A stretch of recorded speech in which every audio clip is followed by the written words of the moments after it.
Thank you. Ay, pwede na umuwi. Okay na. Other questions na po? Ayun. Last question ka na agad. Ano mo na? Sige, sige. Hi, Thank you. sir. sir. Accent from the powerhouse. So, first of all, congratulations for the new single. Paano ka ba na-start as a musician? Yun yung mga naging influence mo while having? So I started pretty much from the Voice Kids. I was batchmate with Darren Espanto and JP Labang at the time. That was around 2014, I think. Tapos, after that, my label Ivory got me signed sa label nila. We first started as a group called Gravity, then transitioned to a duo, and then now I'm doing solo. And now, my influences in music even well before. Actually, when I was 14, I started like making music on my own, like producing music. I started writing music as well, and my influences were Charlie Puth, John Mayer, and Ed Sheeran. So, you're saying na lumaluwa ka na rin ng music. So, paano yung inspiration mo from that music? Paano yung genre ng flow? Or, sabihin na natin, ano mauna? Na-compose na lyrics or na-compose na tune of the music?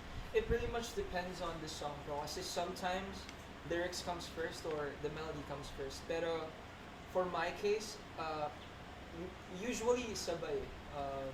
It's either I'm in my studio, something pops up in my head, tapos a melody comes in, tapos I start making music. And minsan din naman lyrics, sometimes I'll be with my friends, tapos biglang may mag-pop din na lyrics, kunwari, bakit ganito? Pagka-uwi ko, I'll write that down, tapos mamaya tuloy-tuloy na po ito. Yeah. So, nasabi mo na rin about the lyrics of the music. When you doing it, parang in that terms of a good mood or bad mood, or are you in love, or parang wala lang, wala na lang siyang, may nakita akong word, may nakita akong something, and you're right now na. Yeah. Pagdating po kasi di ko rin masabi kasi sometimes it just strikes you bigla. Kunwari, it's either I see a girl, a beautiful girl, di ka real ganda, joke lang. A beautiful girl, tapos bigla na lang mapapasulat. And then sometimes din naman when I feel so much in love or so sad, that's when I make music or write songs. Lumaling ka naman sa punta na parang medyo kang sulat na music, pero wala lumalabas sa mind mo. Yung Yeah. parang yan nung tulog pa. Actually, that situation happens to me a lot. May darating po talaga the time. Actually, I'm pretty sure a lot of producers go through that then. It's called writer's block. Yeah. That's when you try to like make music in demand, pero nothing comes in you. Parang wala nagpop-out, parang walang ideas na lumalabas. And I go through a lot of that. Pero what I do is, I guess spend some time off music, make, I don't know, play games or something, do my own thing, skate and stuff, and then come back to it. Tapos, if I have ideas, I burst it out muna. Kasi, normally when I burst like my first ideas, pangit pa yung kakalabasan. And then after a while, yun na pupunta yung pagagandang writing and stuff. Another thing na sulat niya, paano yung structure ng sulat mo? Kanyari na diba, paragraph of music. Nire-revise mo ba siya or kung ano yung nandun, yun na yun? When it comes to like revising it, like improvising the lyrics, I mean improving the lyrics pala. My dad helps me with it kasi yung dad ko songwriter then he's a producer as well.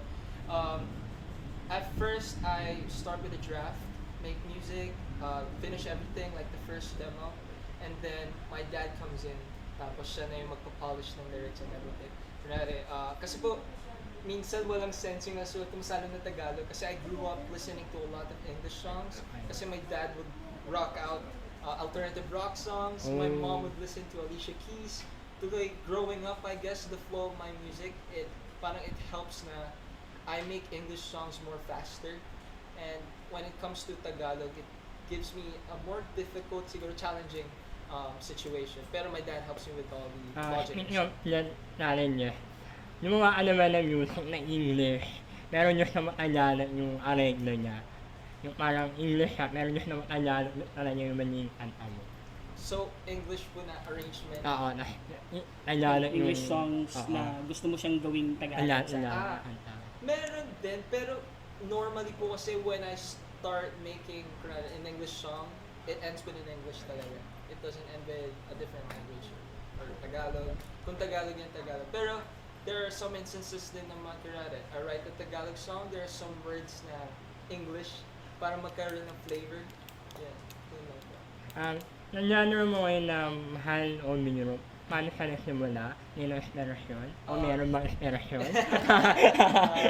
Sa Mahal o Biro naman, ang nangyari po kasi dyan, I mean, everyone goes through love.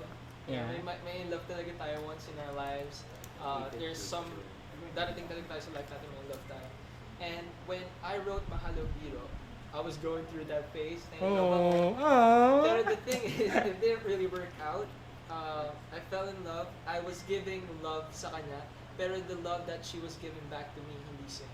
So, pretty much like friendzone. Yeah, exactly po. Friendzone. Yun, na friendzone ako. So, after that, ayun, I started my arrangement, some instruments, kasi sobrang gulo po talaga ng Mahal o Biro, as in. Tapos, siya yung tipong project na parang, dyan na lang, parang tapon na yan, hindi ko na babalikan yan. After a few months, I went back to it kasi my dad was like, "Uy, time na gumawa ka ng ng Tagalog na song. Kasi hindi ka naman Kalo, Pinoy ka. Yeah. Gumawa ka ng Tagalog song dyan." I was going through that. Yung flow ng lyrics sa Tagalog kasi first time, tuloy-tuloy po talaga. So that's how Mahal o Biro was. Nang ginagawa mo yun, ano na iniisip mo? I wrote this kasi 3 a.m. in the morning. So Wow, yeah. a lot of ideas talaga comes in at that time. Pag madaling araw po kasi talaga yung parang, ewan ko, parang siguro parang lutang in a way. Parang lahat talaga ng ideas na pop in dun sa ano na yun. At that time, I was feeling very sad. Very, very sad. Kaya siguro na, I wrote a lot of lyrics.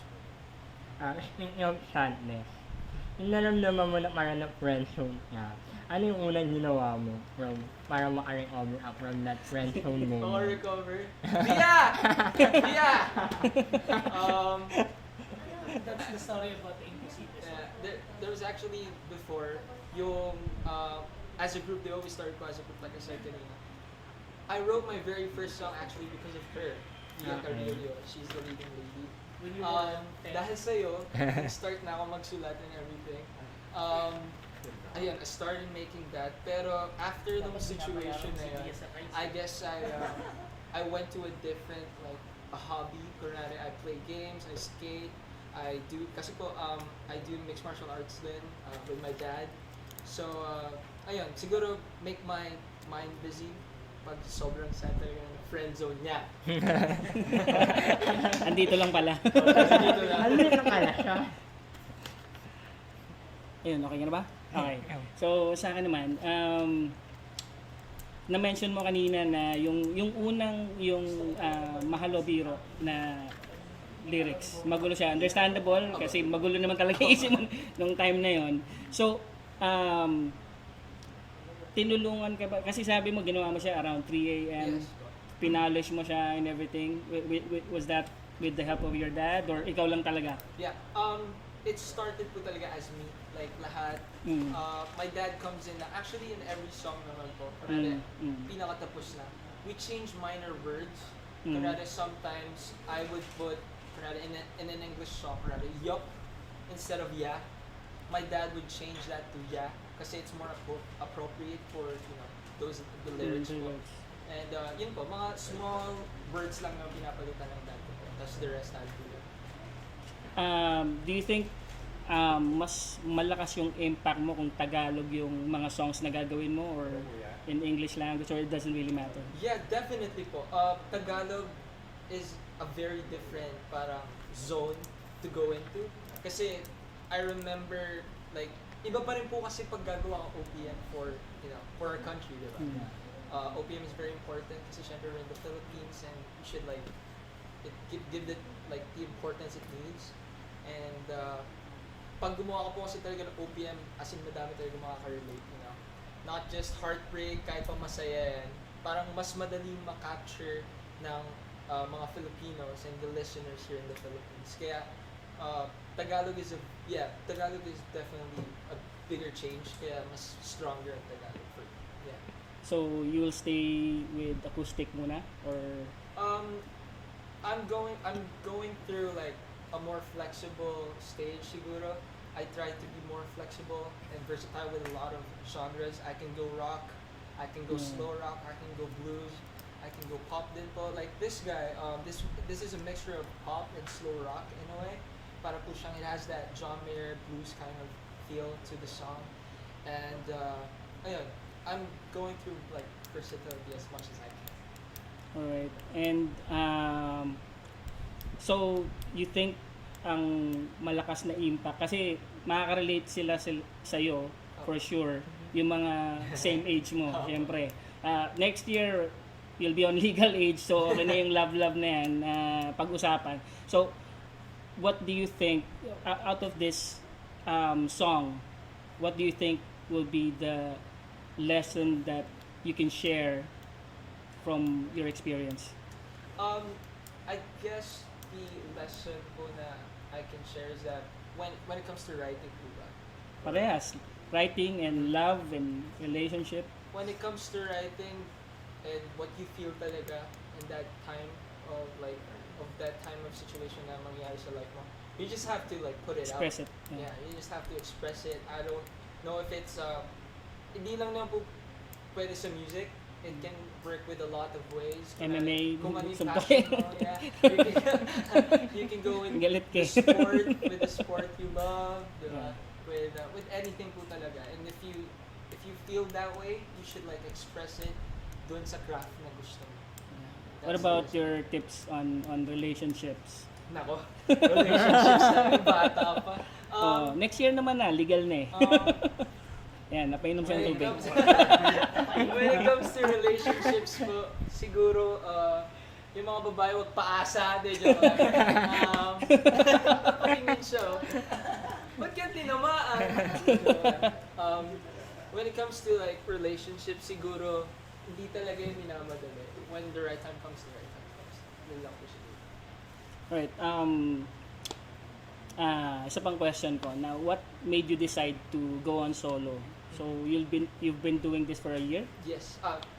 Solo? Almost. Solo? Yeah, solo. Yeah. Almost a year. Solo. A year. More than a More year. than a year. So, what made you decide to go on solo? I guess it's because of the freedom din po siguro.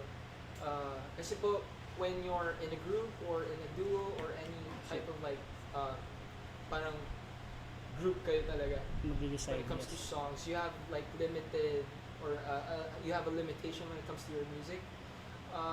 Kasi syempre po, you have to adjust to a lot of people dun sa certain group na yun. Kasi not a lot of people, not the same people have the same genre or the same attack as you do. So when I make my music, I have my own style. Kaya that's why I guess I went solo. Kasi po, I wanted that freedom. I wanted to express more of my music. And I produce music na din po kasi. Kaya it's a very big advantage for me to like make my own music, write my own music, and just be free to what I want to express with my music. Yun, tama yun. Magandang ano yun eh, magandang reason yun. Kasi as an artist, syempre, mas maganda yung meron kang freedom. Wala kang limitation when it comes to your craft. Nag-uusap pa kayo ng coach mo, si Coach Bamboo. We haven't talked about tagal na eh. Tagal na. ever since the But boys po. I'm sure you've learned a lot from him. Yes po. Actually po, before The Voice, we did commercials din when I was little. Kaya we've known each other na for a while. And we did shows together then at that time when we were promoting our commercial. And ayun, so I've learned a lot of stuff from him then when it comes to performing. Do you think in the future, do you see yourself like parang kay Bamboo rin, forming a band of your own, performing? I really can't say po. Pwede. It depends. And siguro the opportunity na mapupunta po sa akin if they want me to go in a band, yung label ko, or, I guess it falls down to the feel talaga. Kung feel ko na I want to do a band, to play music behind me, or just do solo pa rin. Okay. So, nakita ko sa page mo that, you've been promoting, you've been going around, galing ka ng mix and all. Ano yung mga next na mga mga gigs mo. Gigs and everything, it's actually in my social media na po. Nandun na lahat. Yeah, nandun po lahat. If you guys want to like want to be updated with my future shows and gigs, it's on my social media accounts, on my Instagram, Zack Tabudlo, my Twitter, Zack Tabudlo, and my Facebook, facebook.com/I am Zack Tabudlo. Ayun. Ayun. Ikaw.